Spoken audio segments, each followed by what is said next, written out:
RLVP आपने देखा कि relative lowering in vapour pressure का इक्वेशन क्या होता है बेटा, ठीक है ना। अभी तो चलिए एक न्यूमेरिकल्स उस पर हम लोग देख लेते हैं। देखिए सबसे ज्यादा बोर्ड में जो न्यूमेरिकल्स बनता है बेटा ना, सबसे ज्यादा पूछा जाता है RLVP से रिलेटेड, ठीक है। अब यहाँ पूछ रहा है कि vapour pressure of H2O at 298 kelvin temperature is 17.5 mmHg and lowering of vapour pressure of sugar solution is इतना, ठीक है ना, लोअरिंग हो जा रहा है। Calculate RLVP, vapour pressure of the solution and mole fraction of sugar and water, ठीक है ना, आपको पता करना है। बड़े ध्यान से देखना बेटा। सबसे पहले देखिए न्यूमेरिकल का एक ही फंडा है कि गिवन वैल्यू आप राइट कर लो। सबसे पहले गिवन वैल्यू क्या क्या दिया है बेटा, तो हमें पता हो जाता है क्योंकि घर में किचन में क्या क्या सामान है उसके अनुसार हम सामान बना सकते हैं। उसी तरीके से न्यूमेरिकल्स में क्या क्या दिया है उसके अकॉर्डिंग हम सॉल्व कर सकते हैं। तो देखिए क्या क्या रहा है, वेपर प्रेशर ऑफ वाटर, ठीक है ना, vapour pressure of water. Water बोले तो सॉल्वेंट, और सॉल्वेंट के लिए आपको बताया गया कि क्या लिखते हैं हम लोग, पी नॉट ए। पी नॉट ए की वैल्यू कितना दिया बेटा, 17.5, okay. And lowering of vapour pressure of sugar solution is इतना। बेटा लोअरिंग बोले तो डेल्टा पी दे दिया है, डेल्टा पी दे दिया है, ठीक है ना। और डेल्टा पी जो होता है, यानी इसको हम यू कर सकते हैं, कितना लोअरिंग हो रहा है, ये होता है P nought A minus p ए का डिफरेंस। इसको दे दिया 0.061, लोअरिंग हो गया, ठीक है ना, ये दे दिया है। अब इसके बाद पूछ रहा है कि RLVP पता करिए। तो पहला point RLVP, relative lowering in vapour pressure आपको पता करना है, ठीक है ना। तो याद करिए RLVP के लिए फार्मूला क्या बना था बेटा, P nought A minus p A, P nought A minus p A upon P nought ए, यही तो RLVP होता है। Relative lowering in vapour pressure यही तो होता है। या इसी को हमने ये भी कहा था आपको कि delta P upon P nought ए, ओके। तो डेल्टा पी की वैल्यू कितना दे दिया बेटा, 0.061 एंड पी नॉट की वैल्यू कितना दिया है, 17.5। बेटा इनको कैलकुलेट किया जाए तो क्या आ सकता है, कैलकुलेशन अगर करेंगे तो पॉइंट से पॉइंट कैंसिल हो जाएगा, 2 पर जाएगा डेसिमल, है ना, 17×51 कितना जाएगा, 17,348 के अप्रोक्सीमेटली आ जाएगा, ठीक है ना। तो ये हो जाएगा आपका प्रेशर। एक पॉइंट, पहला पॉइंट आपका आ गया। RLVP क्या हो जाएगा बेटा, इतना हो जाएगा Hg में। सेकेंड पॉइंट क्या कह रहा है, देखिए सेकेंड पॉइंट पूछ रहा है vapour pressure of the solution. Vapour pressure of the solution कितना होगा, तो याद करिए आपको पता है कि डेल्टा पी जो होता है it is equal to p nought A minus p A, है ना। यानी जो लोअरिंग इन वेपर प्रेशर होता है वो क्या होता है, सॉल्वेंट का वेपर प्रेशर माइनस सॉल्यूशन का वेपर प्रेशर, ठीक है ना। डेल्टा पी आपको पता है, डेल्टा पी कितना दिया है, डेल्टा पी कितना दिया हुआ बेटा, 0.061, ठीक है ना। और पी नॉट की वैल्यू पता है 17.5। अब पूछ रहा है आपसे सॉल्यूशन का पी ए, ध्यान दीजिएगा ये इक्वेशन बनता है, यही इक्वेशन है अभी आपने देखा। तो बेटा यहां पर क्या हो जाएगा, सॉल्यूशन का पूछ रहा है तो पीए जो होगा, पीए इक्वल टू क्या हो जाएगा, जब इसको हम इधर भेज देंगे इसको उधर भेज देंगे तो हो जाएगा 17.5 माइनस 0.061 माइनस 0.061। जब इसको बेटा माइनस करेंगे, इसको माइनस करेंगे तो इसकी वैल्यू कितनी आ जाएगी बताइए, RLVP। तो यहां पर हो गया 10 में से 1 गया 9, 10 में से 1 गया 9, 9 में से 6 गया 3, और यहां पर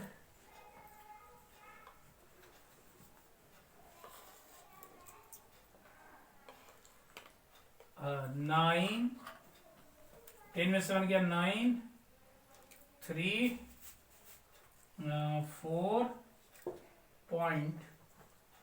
पॉइंट कितना आ जाएगा, 70 का 70 पूरा पूरा हो जाएगा बेटा, इतना mmHg हो जाएगा उसका सॉल्यूशन का, ठीक है ना। थर्ड पॉइंट क्या पूछता है, मोल fraction of sugar and water. तो ध्यान दीजिएगा, अगर हम लोग देखें तो RLPP के लिए फार्मूला बना था क्या कि P0A minus PA upon P0A, ये किसके बराबर होता बेटा, मोल fraction of solute, mole fraction of solute.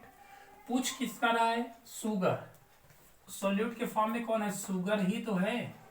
तो कुल मिलाकर के इसकी जो वैल्यू आएगी, इसकी जो वैल्यू आई है वही वैल्यू क्या हो जाएगी, XB की वैल्यू होगी। ध्यान दीजिएगा, तो XB की वैल्यू कितनी है बेटा, इसकी वैल्यू कितनी आई बताइए, इसकी वैल्यू कितनी आई है, 0.00348 mmHg। एक आंसर आपका हो गया बेटा ये वाला, ठीक है ना।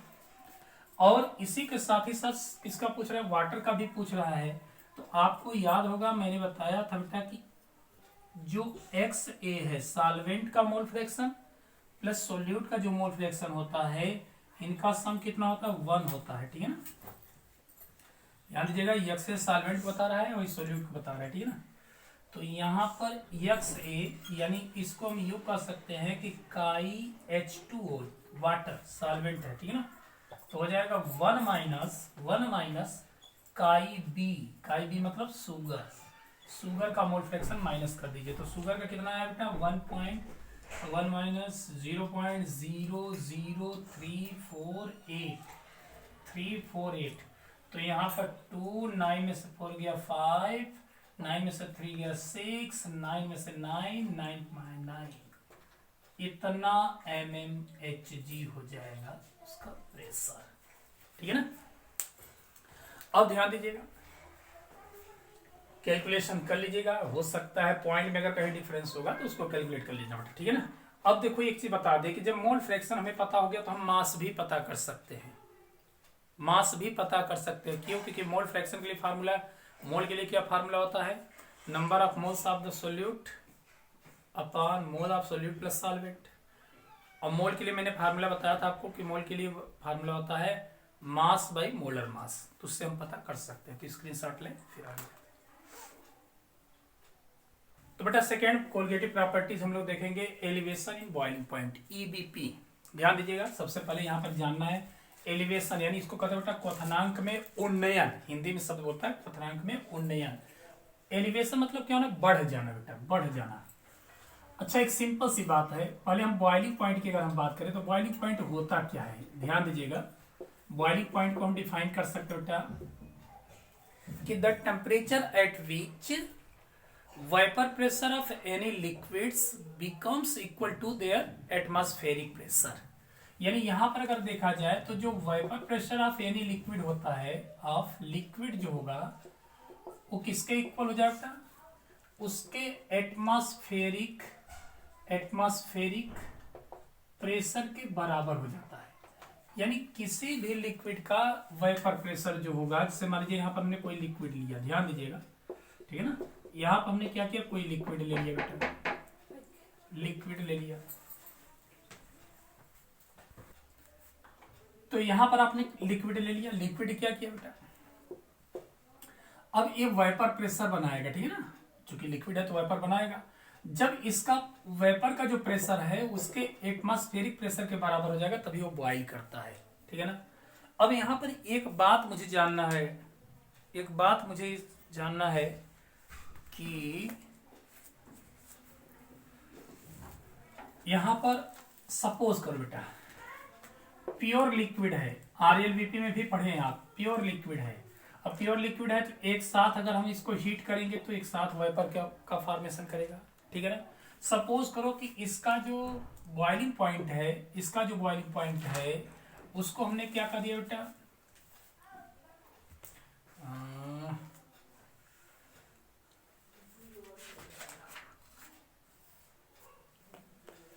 हाँ, तो जब हमने हीट किया तो इसका जो प्योर स्टेट्स में बॉइलिंग पॉइंट है दैट इज टीवी नॉट, यानी किसका, सॉल्वेंट का बेटा बीपी बॉइलिंग पॉइंट, सॉल्वेंट का बॉइलिंग पॉइंट हो गया टीवी नॉट, ठीक है ना। अब सपोज करो कि उसमें हमने क्या किया, एक सोल्यूट मिक्सअप कर दिया, सोल्यूट मिक्सअप कर दिया जो कैसा है, नॉन वॉलेटाइल है, जैसे शुगर। क्या शुगर वाष्पित होगा क्या, नहीं होगा ना।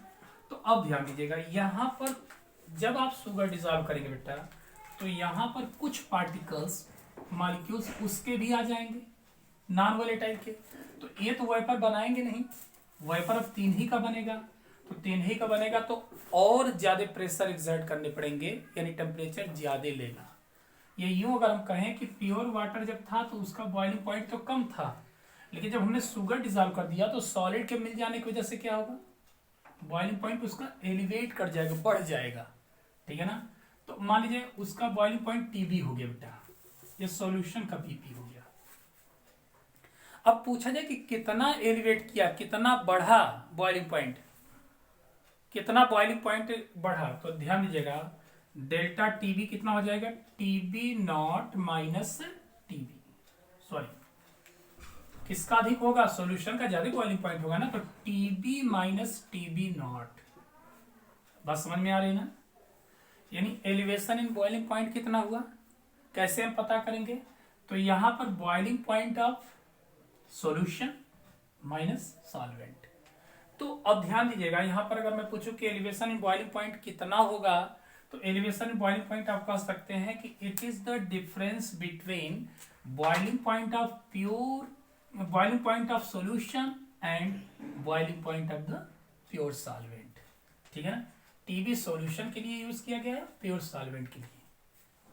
अब बेटा एक्सपेरिमेंटली देखा गया है कि डेल्टा टीबी जो होता है it is directly proportional to the molality, यानी जितना ज्यादा हम मोल बढ़ाएंगे उतना ही ज्यादा क्या होगा, बॉइलिंग पॉइंट का एलिवेशन बढ़ेगा। तो इसको अगर हम देखें तो क्या हो जाएगा, मोलैलिटी को हम लोग स्मॉल एम से रिप्रेजेंट करते हैं, तो डेल्टा टीबी इक्वल टू हो जाएगा के बी इंटू एन। ध्यान देना बेटा ये फार्मूला आपका बनेगा डेल्टा टीबी इंटू।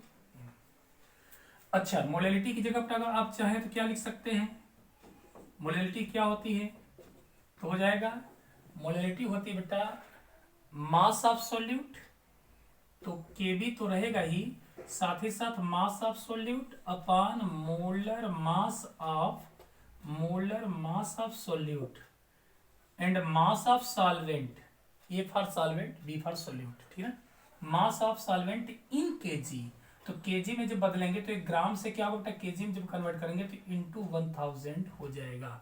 तो ये फार्मूला आपका बनेगा डेल्टा टीबी के लिए, जिस पर न्यूमेरिकल सॉल्व करेंगे। डेल्टा टीबी इक्वल टू क्या हो जाएगा 1000 KB into W B upon M B into W A, ठीक है ना। अब यहाँ केबी क्या है, तो केबी को बेटा एक कांस्टेंट है, इसको हम लोग बोलते हैं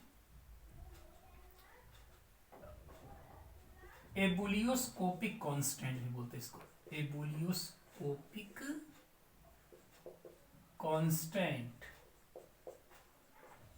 और इसका एक नाम होता है मोलर एलिवेशन कांस्टेंट,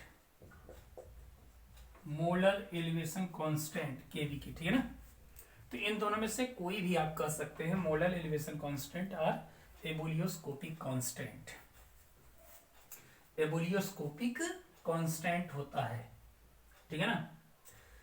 अब इसकी यूनिट की अगर हम बात करें तो इसकी जो यूनिट बनेगी वो क्या बन जाएगी, यूनिट केबी की यूनिट क्या होगी,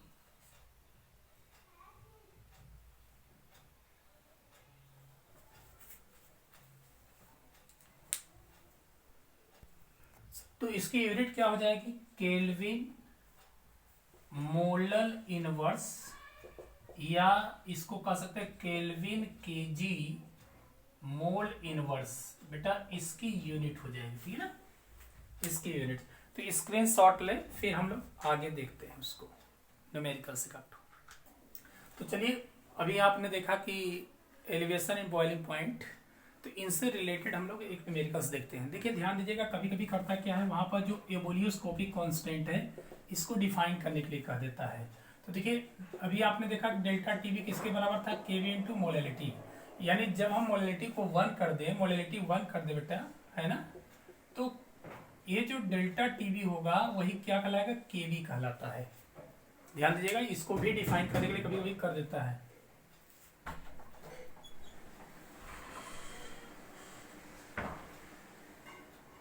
इसको भी कहाँ गई सोना कबूचे रही आ रहे, अब बंद करता। तो देखिए delta TV equal to KV into M, molality को अगर 1 कर दिया जाए तो डेल्टा टीवी किसके बराबर हो जाएगा, केवी के बराबर। तो अगर केवी को डिफाइन करना हो, अगर पूछ दे कि डिफाइन मोलर एलिवेशन कांस्टेंट, तो आप कह देंगे कि elevation in boiling point for 1 molar solution is called KV. ध्यान दीजिएगा, elevation in boiling point for 1 molar of the solution is called KV. ठीक है ना, 1 मोलर सॉल्यूशन क्या जो एलिवेशन बॉइलिंग पॉइंट होता है उसी को हम लोग केवी बोलते हैं, बोलियोस्कोपिक कांस्टेंट का दूसरा। ठीक है ना, तो ये एग्जाम में कभी कभी पूछ देता है तो आप डिफाइन कर सकते हैं, क्या कहेंगे कि elevation in boiling point for 1 molar solution is called KV, ebullioscopic constant और एलिवेशन कांस्टेंट। ओके, तो चलिए इसको हम लोग सॉल्व करते हैं बेटा, बड़े ध्यान से समझिएगा। सबसे पहले गिवन वैल्यू क्या दिया है, ग्लूकोज बोले तो WB मास ऑफ सॉल्यूट कितना दिया बेटा, मास ऑफ सॉल्यूट, W मतलब वेट, B फॉर सॉल्यूट, तो हो जाएगा 18 ग्राम। ठीक है ना, इसका मोलर मास भी दे दिया है, molar mass of the solute दे दिया 180 ग्राम पर मोल। ठीक है ना, अब इसके बाद क्या दिया बेटा, 1 kg ऑफ वाटर जो लिया है, मास ऑफ सॉल्वेंट वह कितना लिया बेटा, 1 kg लिया है। ठीक है ना, 1 kg लिया है। अब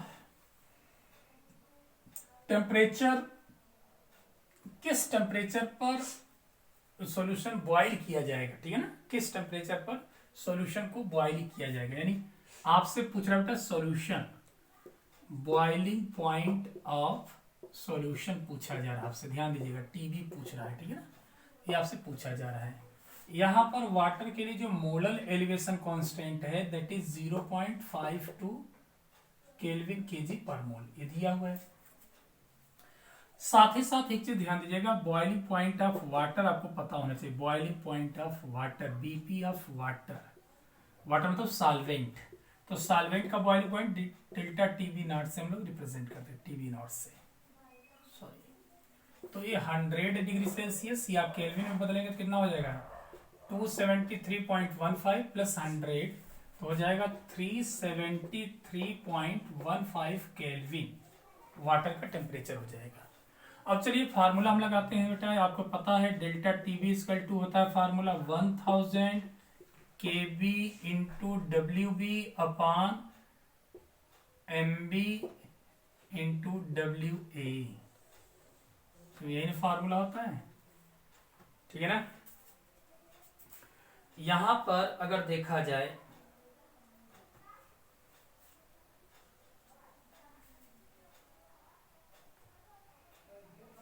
देखिए, जब 1000 यहां पर यूज किया गया है तो हम लोग जानते हैं कि इसको सॉल्वेंट को ग्राम में लेते हैं।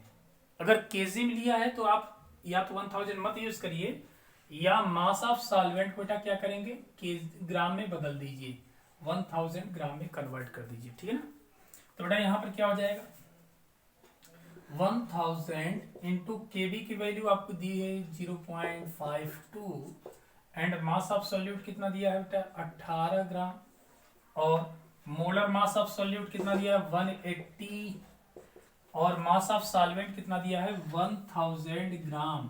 देखिए ध्यान दीजिएगा, 1 kg का रन रखेंगे आप तो यहाँ पर 1000 नहीं लिखना होगा, क्योंकि यहाँ पर मास दोनों को हम लोग ग्राम में लेते हैं। ध्यान दीजिएगा, यहाँ मास ऑफ सॉल्यूट और मास ऑफ सॉल्वेंट दोनों ग्राम में लेते हैं, इसलिए कन्वर्ट करने के लिए 1000 किया गया। ठीक है ना, तो देखिए इसको डिवाइड कर देंगे बेटा, डिवाइड करके इसकी जो कैलकुलेशन के बाद वैल्यू आने वाली है दैट इज 0.0 कैलकुलेशन करिएगा 0.05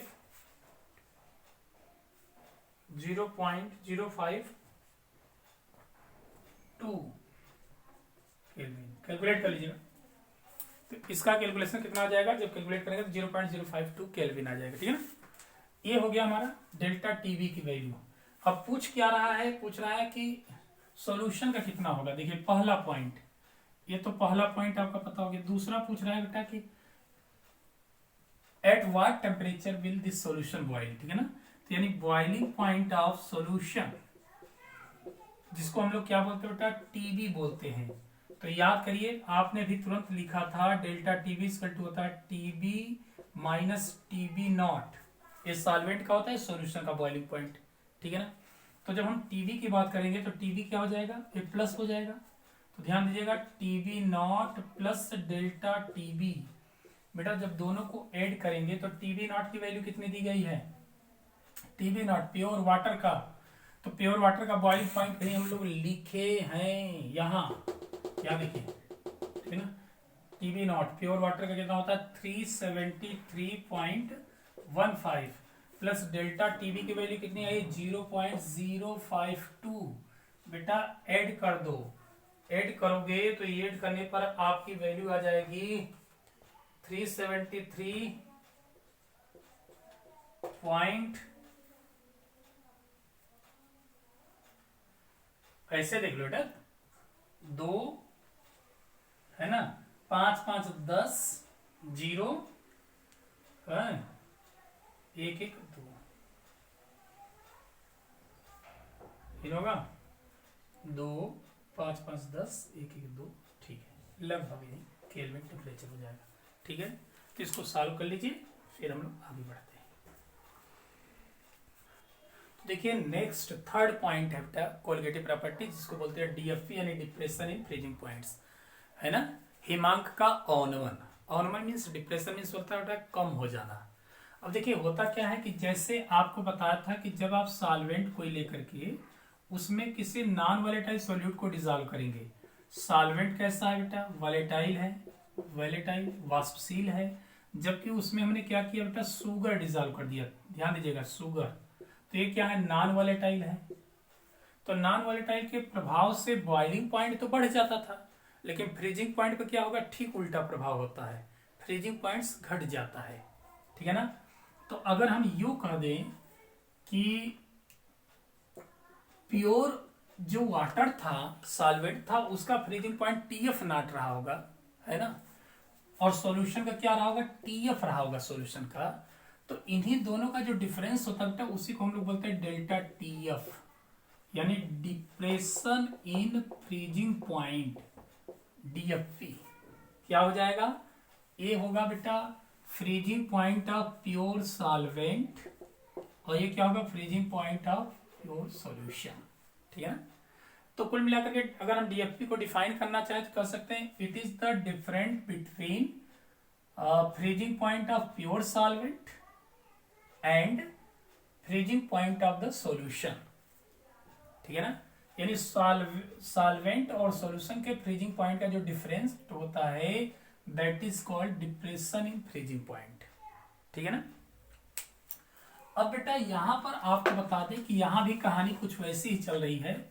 इसमें भी एक्सपेरिमेंटली देखा गया है कि डेल्टा टीएफ जो होता है it is directly proportional to molality यम, ठीक है ना। तो जब आप प्रोपोर्शनलिटी कांस्टेंट लाएंगे, हटाएंगे इसको प्रोपोर्शनल को, तो एक कांस्टेंट तो जरूर आएगा, दैट इज के एफ इंटू एम। वहां के भी था, यहाँ के एफ था, ठीक ना। तो यहाँ डेल्टा टी एफ क्या है, डिप्रेशन इन फ्रीजिंग पॉइंट, यम क्या है, मोलैलिटी है, और के एफ क्या है बेटा, तो के एफ एक कांस्टेंट है, इसको हम लोग बोलते हैं बेटा क्रायोस्कोपिक कांस्टेंट। ध्यान दीजिएगा, क्रायोस्कोपिक कांस्टेंट है ना, या इसी का नाम होता है मोलल डिप्रेशन कांस्टेंट, क्योंकि डिप्रेस्ड कर रहा है, घट रहा है ना, डिप्रेशन कांस्टेंट। बात समझ में आ रही है। इसका भी जो यूनिट होगा, मात्रक होगा बेटा, वही होगा मोलल, है ना, केल्विन मोलल इनवर्स। भाई यहीं पर आप लोग दीजिए, के एफ को लेना है तो मोलैलिटी क्या करेगी, डिवाइड ना करेगी, तो इसका मात्रक क्या होगा, डिग्री सेल्सियस या केल्विन हो जाएगा, और इसका मोलर इनवर्स, या आप मोलर को भी कन्वर्ट करना चाहते तो केल्विन केजी मोल इनवर्स। देखिए यूनिट भी बड़ा इंपॉर्टेंट है, एग्जाम में पूछ दिया जाता है। अब बेटा ध्यान देना, केएफ को अगर डिफाइन करना हो तो केएफ को हम कैसे डिफाइन करेंगे, एकदम सेम कहानी। अगर मोलैलिटी 1 हो, if molality is 1 then delta TF is called KF, नहीं हो जाएगा। यानी इसमें कहा गया है कि जो मोलल डिप्रेशन कांस्टेंट है इसको डिफाइन कर सकते हैं कि depression in freezing points of 1 molar solution is called KF, cryoscopic constant. ठीक है ना बेटा। अब इसको ध्यान दीजिएगा, जब मोलैलिटी 1 होगी तो केएफ ही डेल्टा टीएफ कहलाएगा या डेल्टा टीएफ ही केएफ कहलाएगा, जब मोलैलिटी 1 हो जाए तो। अब इसको अगर हम चाहें तो फार्मूला को बेटा इस तरीके से भी लिख सकते हैं, 1000 KF into W B upon M B into W A, एकदम मोलल एलिवेशन कांस्टेंट की तरह है, बस वहां हमने बी यूज किया था, यहाँ पर एफ यूज कर दिया, बस वही फार्मूला है। देख रहे हैं ना 1000 कैसे, क्योंकि मोलैलिटी का फार्मूला क्या होता है, given mass upon molar mass and mass of solvent in KG, तो यहाँ ग्राम में लेते हैं तो बाई 1000 कर देते हैं। ठीक है ना, तो बेटा ये हो गया molar depression constant. Numerical same वही कंडीशन है, सेम वही कहानी है। ठीक है ना, इसका भी स्क्रीनशॉट ले, फिर हम आगे बढ़ते हैं।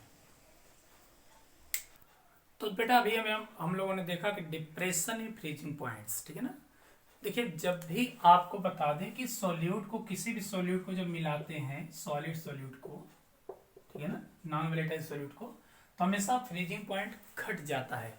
अच्छा इसका यूज कहाँ है, तो यूज ध्यान दीजिएगा, जहां पर बर्फ वगैरह बहुत ज्यादा पड़ते हैं, तो रोड पर जब बर्फ पड़ने लगता है तो जानते हैं क्या करते हैं, वहां पर सोडियम क्लोराइड वगैरह का स्प्रे किया जाता है।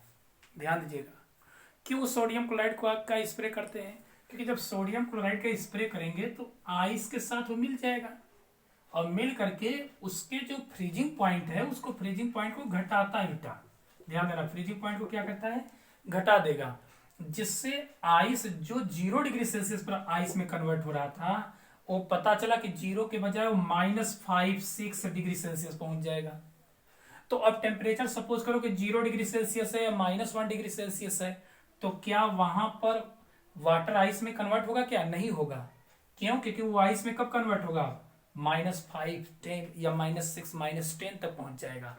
तो इससे क्या होता है कि रोड तुरंत क्लीन हो जाती है, साफ हो जाती है। ठीक है ना, चलिए अब देखिए चौथे जो क्या नाम है, कोलिगेटिव प्रॉपर्टीज। चौथे कोलिगेटिव प्रॉपर्टीज पर हम लोग डिस्कस करने वाले हैं, दैट इज ऑस्मोटिक प्रेशर। लेकिन ऑस्मोटिक प्रेशर को जानने से पहले कुछ चीजें हम लोग जान लेते हैं कि ऑस्मोसिस क्या होती है, परासरण क्रिया क्या होती है पहले। तो देखिए इसमें बताया गया कि the phenomenon of the flow of solvent through a SPM semi permeable membrane from pure solvent to solution is called osmosis. Osmosis में क्या होता है बेटा, एक प्रोसेस है, एक फिनोमिनन है, जहां पर एक एसपीएम की आवश्यकता होती है, सेमी परमिएबल मेम्ब्रेन।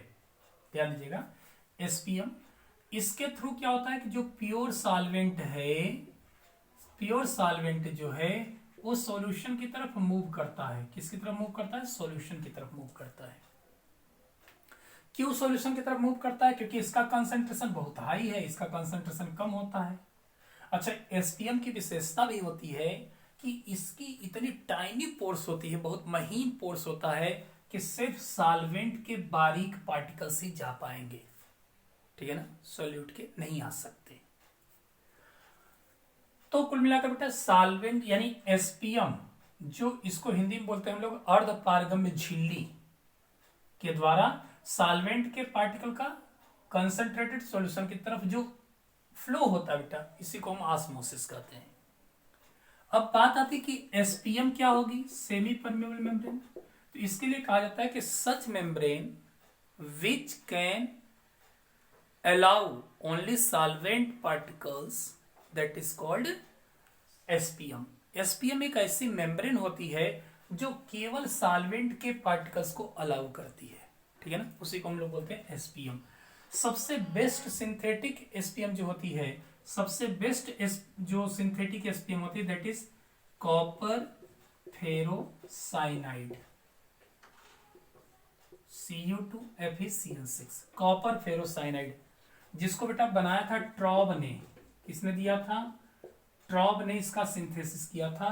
ये सबसे बेस्ट सिंथेटिक एसपीएम होती है। इसके अलावा हमारे बॉडी में भी एसपीएम पाई जाती है, जैसे सेल मेम्ब्रेन वगैरह क्या होती है, वो भी एसपीएम होती है।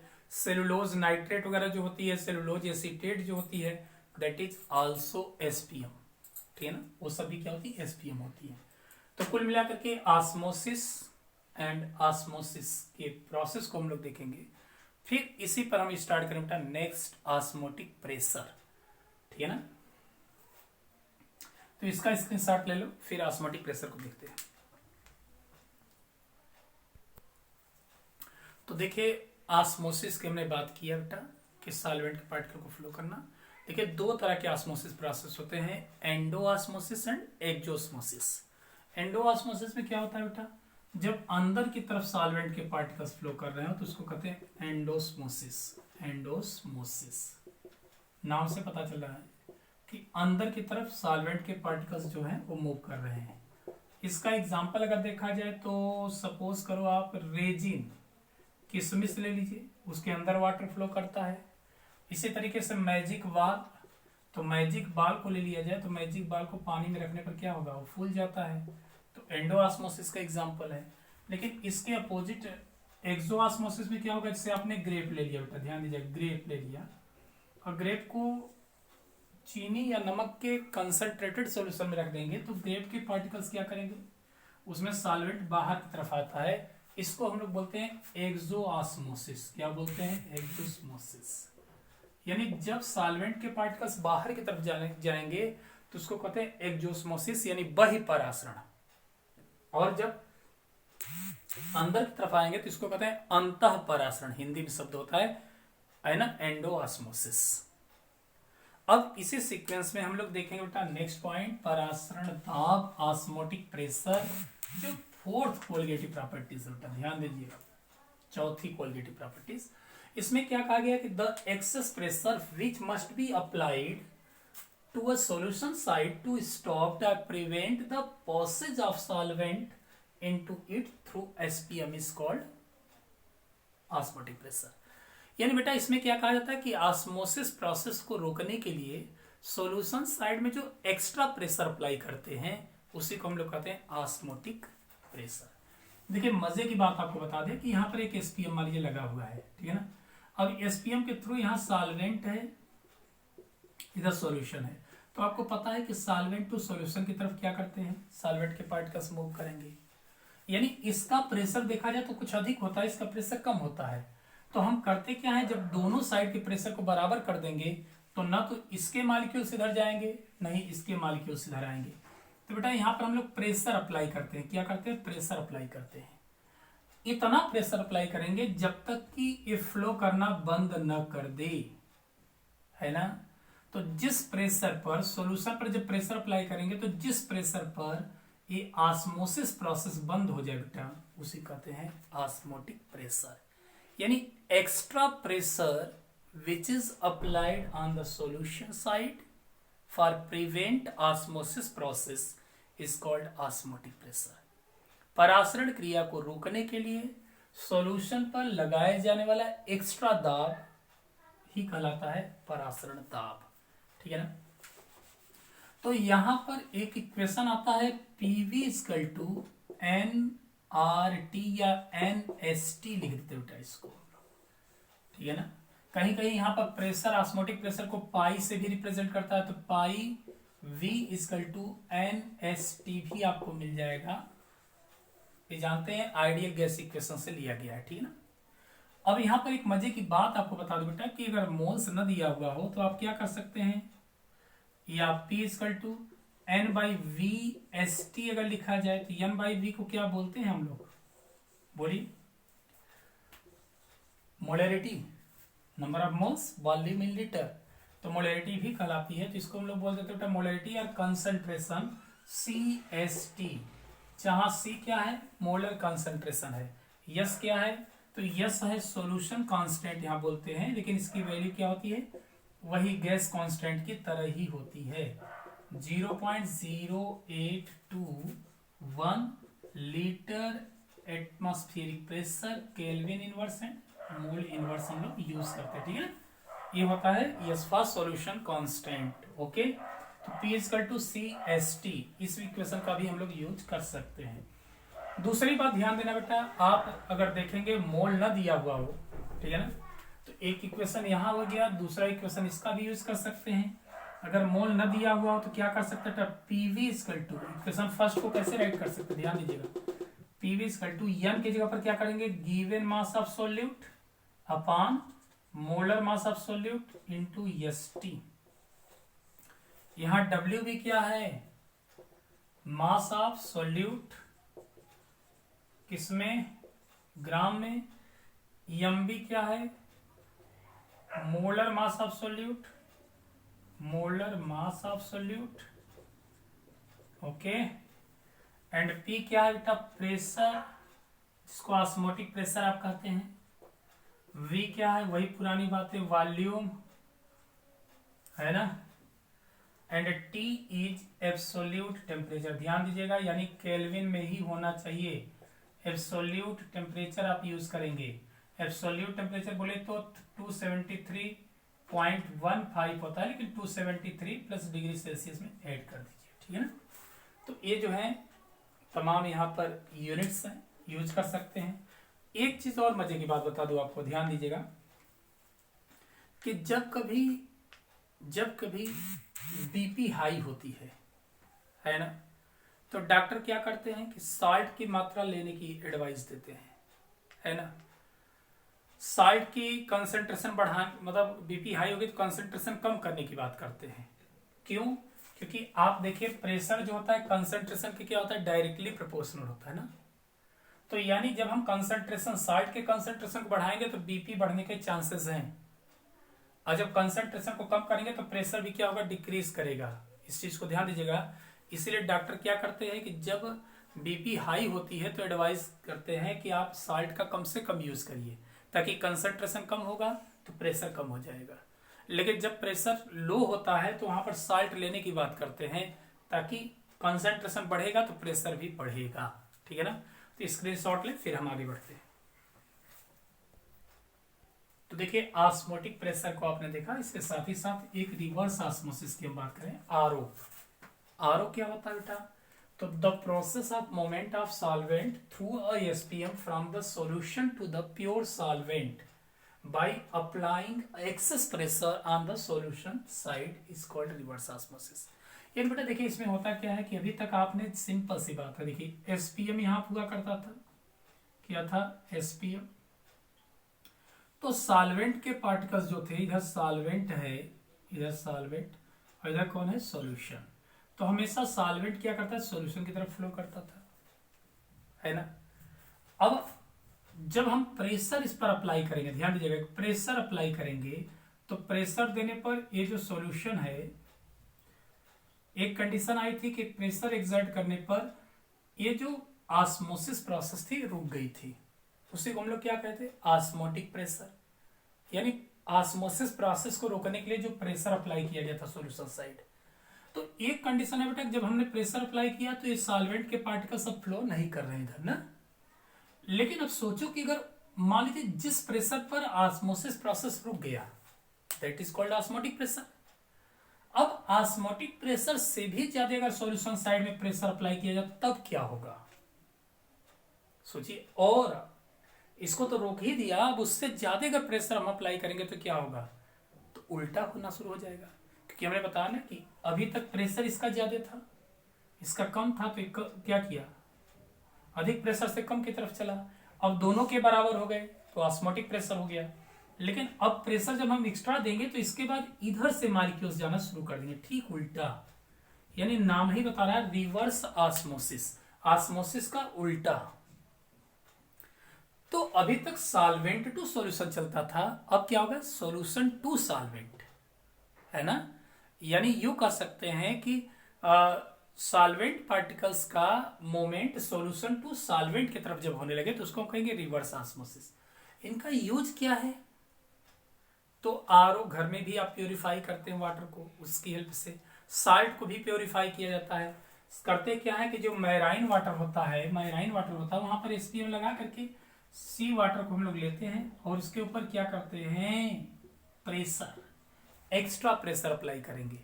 तो वो क्या करेगा, जब एक्स्ट्रा प्रेशर देंगे तो वो सॉल्वेंट की तरफ मूव करना शुरू कर देता है और प्योर वाटर आपको मिल जाएगा और साल्ट ही रह जाएगा। क्योंकि एसपीएम साल्ट को तो नहीं जाने देगा, सिर्फ किसको जाने देता है, केवल सॉल्वेंट को जाने देगा। तो सॉल्वेंट यानी प्योर वाटर आपको मिल जाएगा, ड्रिंकिंग वाटर, और यहाँ सॉल्ट भी आपको मिल जाता है। ठीक है ना, तो ये है बेटा। अब इसी से रिलेटेड कुछ और भी टर्म्स है, जैसे हाइपरटोनिक, हाइपोटोनिक। तो हाइपरटोनिक मतलब किसको कहेंगे बेटा, हाइपरटोनिक सॉल्यूशन, ध्यान दीजिएगा,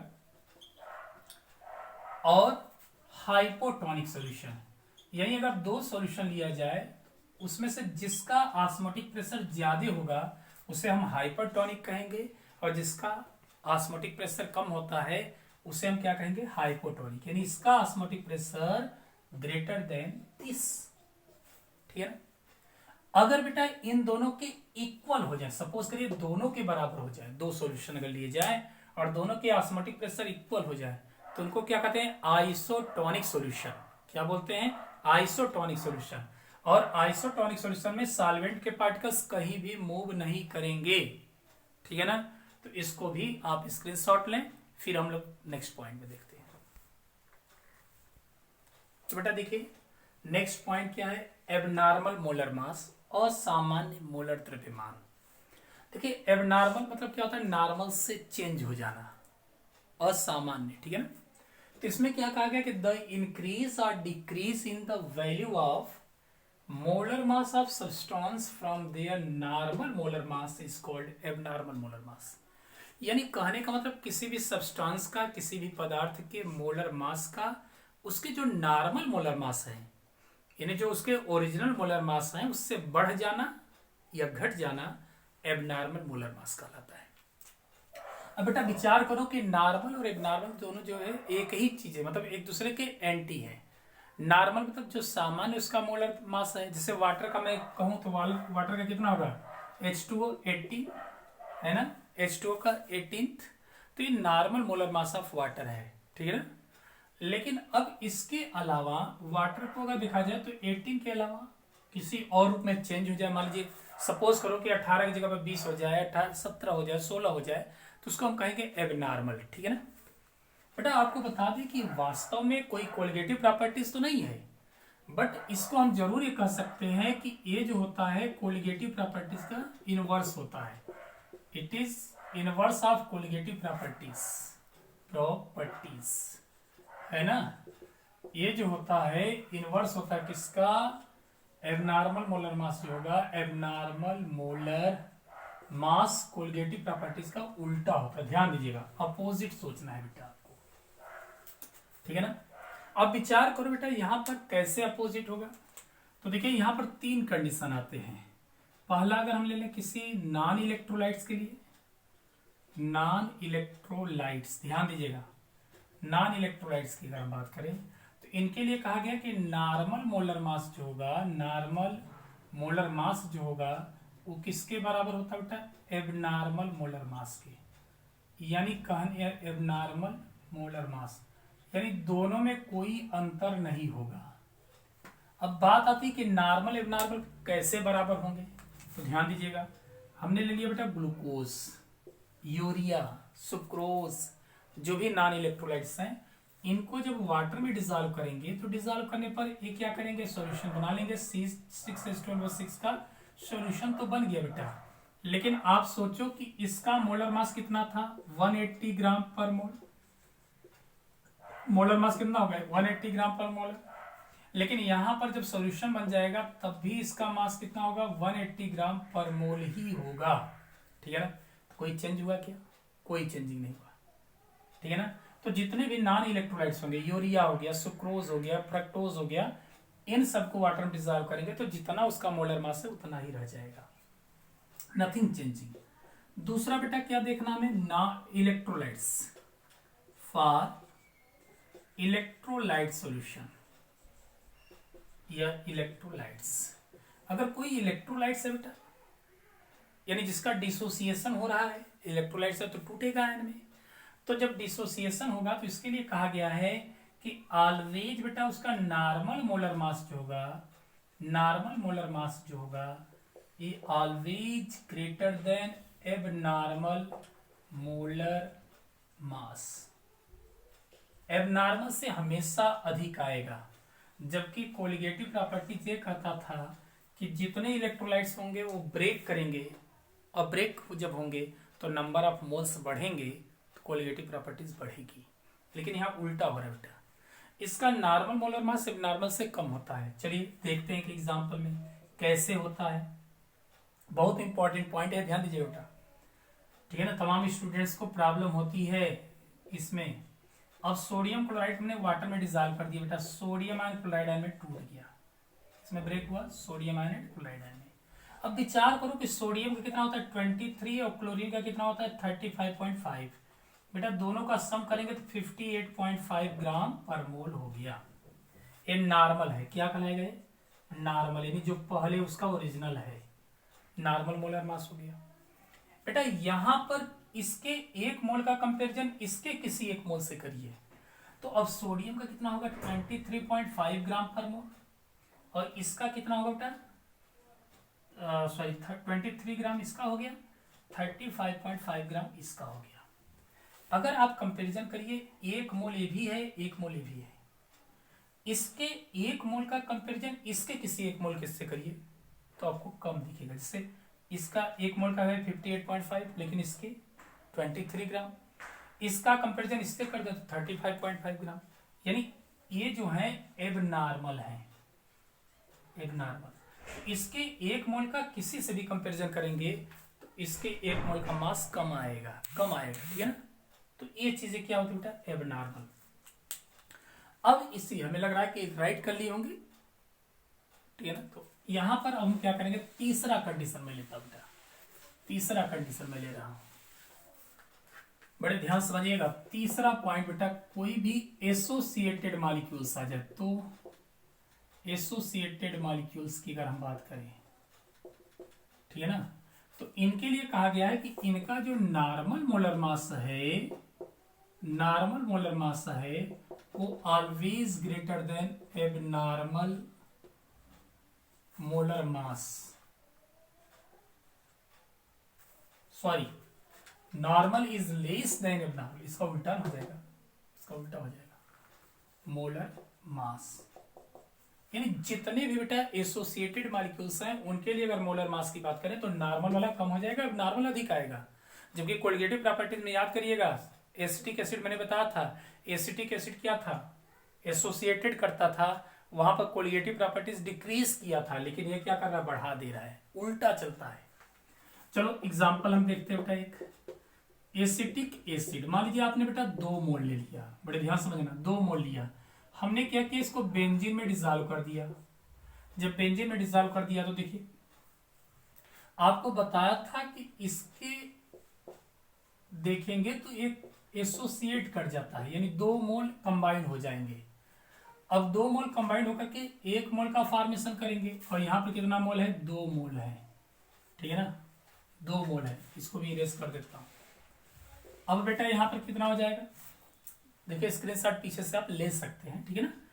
अब कार्बन का कितना होता है, 12 3 15, 15 12 27, 1 28, और 28 ऑक्सीजन का कितना हो जाएगा, 16 2 32, देखिए 12 3, कार्बन का भी 12, ऑक्सीजन का बेटा हो जाएगा 16 प्लस 16 प्लस 1, यानी 12 3 15, 15 12 27, 27 6 33 10, 43 43 6, 43 1 44, 6 50 10 60, 60 आएगा, ठीक है ना। चलो 60 मैं लिखता हूं, कुछ भी होगा हमें समझना है बेटा, ठीक है ना। अब 60 हो गया बेटा, तो 60 इंटू 2 मोल कितना हो गया, 120 ग्राम, ठीक है ना, 120 ग्राम हो गया। इसका अगर देखा जाए, इसका अगर देखा जाए तो कितना हो जाएगा बेटा, 120 ग्राम पर मोल, और यहां पर 120 ग्राम कितने मोल के लिए आया है? 2 मोल के लिए आया है। ध्यान दीजिएगा, 2 मोल के लिए आया है। और ये कितना आ रहा है? 1 मोल के लिए आया। अगर पर मोल लिया जाए तो इसको क्या लिख सकते हैं? 60 ग्राम पर मोल लिख सकते हैं क्या? तो अधिक कौन हो गया? एबनॉर्मल वाला, क्योंकि बाद में जो बनता है दैट इज कॉल्ड एबनॉर्मल, और जो पहले था उसको क्या कहते हैं? नॉर्मल। तो ध्यान दीजिएगा, 3 कंडीशन है, बहुत इंपॉर्टेंट पॉइंट है, ठीक है ना। कॉम्पिटिटिव एग्जामिनेशन में भी बहुत ज्यादा पूछा जाता है इससे रिलेटेड। तो मेरे लग रहा है समझ गए होंगे आप, तो स्क्रीनशॉट लो। फिर अब हम लोग देखेंगे last point, want Hoff factor. तो देखिए नेक्स्ट पॉइंट हम लोग देखेंगे बेटा वांट हाफ फैक्टर, जो कि बहुत छोटा टॉपिक है लेकिन बहुत इंपॉर्टेंट पॉइंट है, ठीक है ना। तो इसको हम डिफाइन कर सकते हैं, the ratio of the normal molar mass to the abnormal या observed molar mass of the solute is called van't Hoff factor, is called van't Hoff factor. यानी ये बेटा the solute is called van't Hoff factor. बेटा यहां पर ध्यान दीजिएगा, इसको हम लोग आई से रिप्रेजेंट करते हैं। ये बता रहा है कि किसी भी वांट हाफ फैक्टर क्या है, आई क्या होता है, यह 2 का रेशियो होता है। एक तो नॉर्मल मोलर मास, normal molar mass upon abnormal molar mass. ध्यान दीजिएगा, एबनॉर्मल को हम लोग क्या कहते हैं? ऑब्जर्व कहते हैं, इसको थ्योरेटिकल भी कहते हैं, कैलकुलेटेड भी कह देते हैं। एबनॉर्मल मोलर मास हमने बताया था, नॉर्मल मतलब जो उसका ओरिजिनल होगा, एबनॉर्मल मतलब सॉल्यूशन के फॉर्म में जो आएगा, ठीक है ना। बेटा इसको देखिए थोड़ा सा और मॉडिफाइड किया गया है। मैंने बताया था कि जो एबनॉर्मल मोलर मास होता है कोलिगेटिव प्रॉपर्टीज का उल्टा चलता है। तो कोलिगेटिव प्रॉपर्टीज के फॉर्म में अगर चलना हो तो क्या कर देंगे इसको हम लोग? ऑब्जर्व्ड या abnormal colligative properties, colligative properties upon, अब नॉर्मल उल्टा हो जाए बेटा, नॉर्मल या थ्योरेटिकल और कैलकुलेटेड कोलिगेटिव प्रॉपर्टीज। तो इसको बेटा आप इससे भी डिफाइन कर सकते हैं कि ये जो होता है क्या हो जाएगा? Observed value of colligative properties, observed value of colligative properties upon normal value of colligative properties. बेटा इसी को हम लोग ऐसे भी लिख देते हैं कि टोटल डिसोसिएटेड और एसोसिएटेड मॉलिक्यूल्स,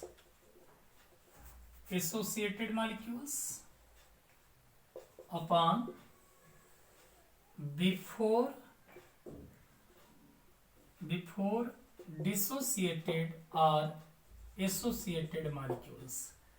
यानी कहने का सेंस हुआ बेटा कि इसको किसी भी तरीके से आप डिफाइन कर सकते हैं इन तीनों फार्मूले से।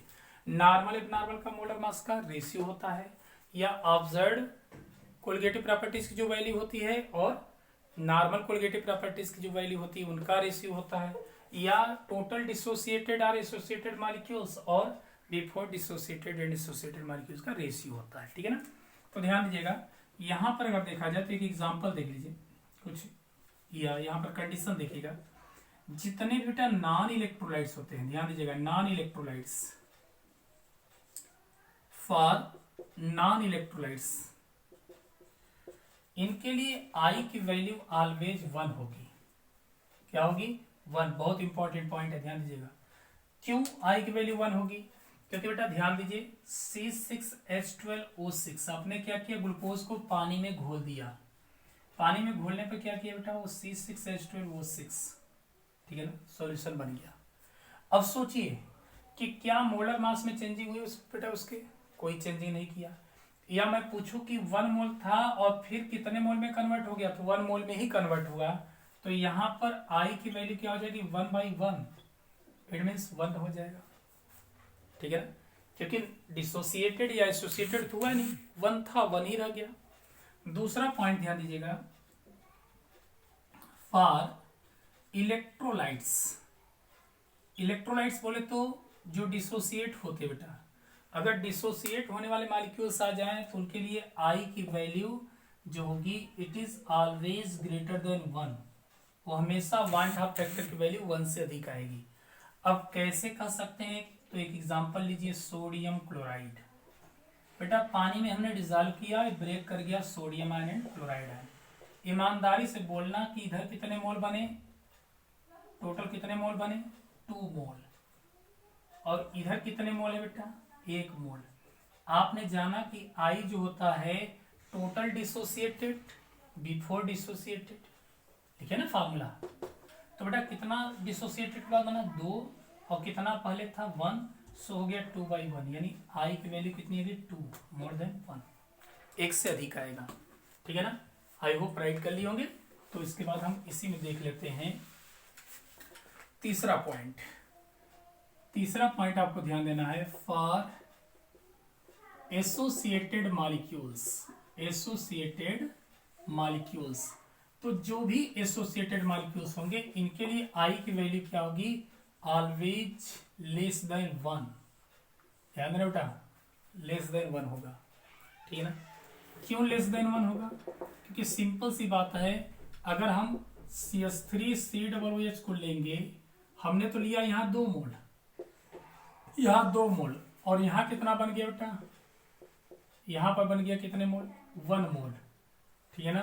तो आई की वैल्यू क्या हो जाएगी, एसोसिएटेड या डिसोसिएटेड मॉलिक्यूल्स तो कितने हैं, एसोसिएटेड 1, और बिफोर एसोसिएटेड 2 0.5, लेस देन 1 होगा, ठीक है ना।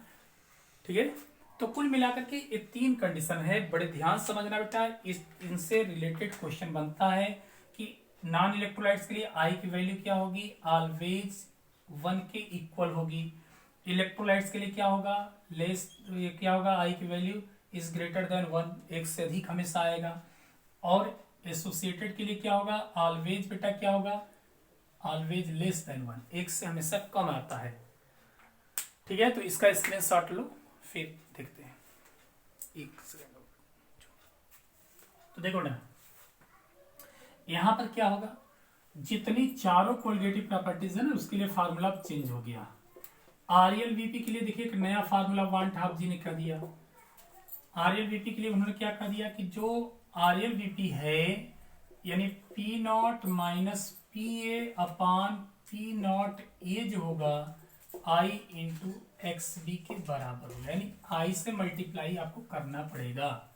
दूसरा फार्मूला जो कहा गया था elevation in boiling point EBP, बेटा इसके लिए फार्मूला क्या आया था, डेल्टा टीबी इक्वल टू, याद करिए, केबी इंटू मोलिटी। तो यहाँ हम आई से मल्टीप्लाई करेंगे, ध्यान दीजिएगा, आई से मल्टीप्लाई, आई मतलब वांट हाफ फैक्टर का इफेक्ट पड़ता है, ठीक है ना। तीसरा पॉइंट जो फार्मूला था बेटा depression in freezing point DFP, इन पर भी प्रभाव पड़ेगा। क्या हो जाएगा, जो डेल्टा TF है I into KF into M, यानी हम I से मल्टीप्लाई कर देंगे। अगर एसोसिएशन होगा तो घटेगा, कोलिगेटिव प्रॉपर्टी में बताया भी गया था, डिसोसिएशन होगा तो बढ़ेगा, नॉन इलेक्ट्रोलाइट से रहेगा तो कोई इफेक्ट नहीं पड़ेगा। और चौथा क्या था बेटा पॉइंट, ऑस्मोटिक प्रेशर OP, तो इसके लिए फार्मूला बना था PV इक्वल टू NST, याद है। तो बेटा यहां हम I से भी मल्टीप्लाई करेंगे।